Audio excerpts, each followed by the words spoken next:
Hello everyone. Welcome to Rishi Professional Services. In this video, I will show you what happens when a seller cancels an AWB number and how it appears on the delivery tracking page. First, open Google Chrome or any web browser on your mobile phone or computer. In the search bar, type Delivery Tracking and press Enter. Now open the official Delhivery website. On the tracking page, select the AWB option. Enter your AWB number carefully in the tracking box and click on the Track button. Now you can see the parcel status on the screen. Here, the status shows Order Cancelled.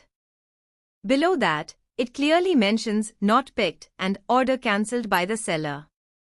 This means the shipment was created, but the seller cancelled it before pickup. In such cases, the AWB number remains visible on the public tracking page. However, since the parcel was never picked up, it will not move forward in the tracking process. So if you see this status, it simply means the seller cancelled the shipment before dispatch. If you found this video helpful, please like and subscribe to the channel. Thank you for watching.